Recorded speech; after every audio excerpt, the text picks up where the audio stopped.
સૌરાષ્ટ્રના ભાજપના દિગ્ગજ નેતા સ્વર્ગસ્થ વિઠ્ઠલ રાદડિયાના નામનો દબદબો સહકારી ક્ષેત્રે જેમને અડીખમ એક વટ વૃક્ષ ઉભું કરેલું છીનવી લેવા માટે તડીપારની ટોળકીના ઇફકોની અંદર એક એમના અંગત મિત્રને સોંપી દેવા માટે એને સૌરાષ્ટ્રના કદાવર નેતા રાદડિયા પરિવારને ખતમ કરવા માટે અને ખેડૂતોના એક લોકપ્રતિનિધિ તરીકે જેમનો દબદબો હતો એવા વિઠ્ઠલભાઈ રાદડિયાનો રાજકારણનો અંત લઈ આવવા માટે અત્યારે આ ભાજપની સરકારે ખેડૂત નેતાને કાપવા માટે મોટામાં મોટો ષડયંત્ર રચી અને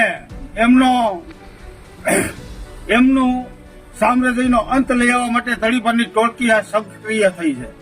એમાં એક રાજકોટની બેઠક ઉપર જેમને લેવા પટેલ સમાજને એવું કીધું હતું કે આ તો ગોધરિયા સમાજ છે અને બીજું કીધું હતું કે આ તો ભાદરવાનો ભીંડા સમાજ છે.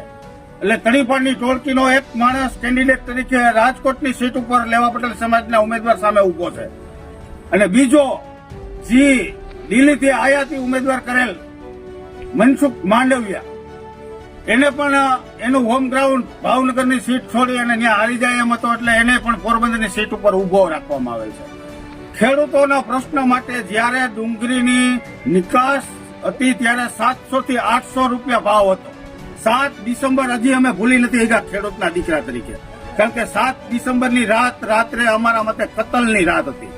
7 ડિસેમ્બરે પ્રતિબંધ મારી દીધો અને ખેડૂતોની ડુંગળીને 10 દિવસ સુધી એક પણ વેપારી નહીં, એક પણ યાર્ડ ચાલુ નહીં, ખેડૂતોને પાયમાલ કરી દીધા. ખેડૂતોની ડુંગળી ઉપર લોટરો ફેરવી દીધા. ખેડૂતોએ ડુંગળીમાં બકરા ચરાવી દીધા. આવી રીતે ખેડૂતોને પણ પાયમાલ કરવા માટે આ રાજકોટના સીટ ઉપર અને પોરબંદરની સીટ ઉપર પેરાશૂટ ઉમેદવારો મૂકવામાં આવેલા છે.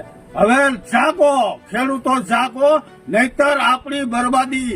આ મોદીએ આપને 2022માં એવું કીધું હતું કે ખેડૂતોની આવક ડબલ કરી દેવામાં આવશે. અત્યારે તો ખેડૂતોની પરિસ્થિતિ અમે પાટલુંમાંથી ચડા ઉપર આવી ગયા અને હવે 5 વર્ષ આવી છે ને તો હરેક ખેડૂતો વાઇટકા લઈને ભીખ માંગશે. એટલે લેવા પટેલ સમાજને હું નથી કહેતો, તમામ સમાજને કહું છું, તમામ ખેડૂતોને કહું છું કે જાગો, 7 તારીખે ભાગો, મતદાન સમયે મતદાન કરો અને પંજાના સિમ્બલ સામે કરો. આપણો કોઈ પટેલ કે કોઈ વાદ ઉપર નથી, આપણો વ્યક્તિત્વ વાંધો છે ભાજપ સામે.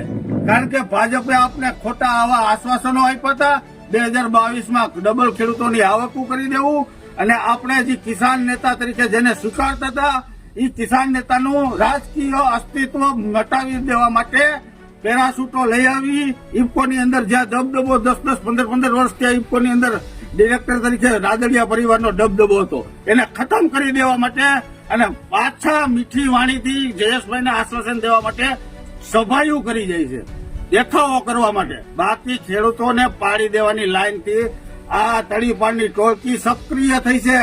ખેડૂતો જાગો, નકર આપણો વારો છે વાઇટકા લઈને આવવાનો. અસ્તુ, જય હિન્દ, ભારત માતા કી જય.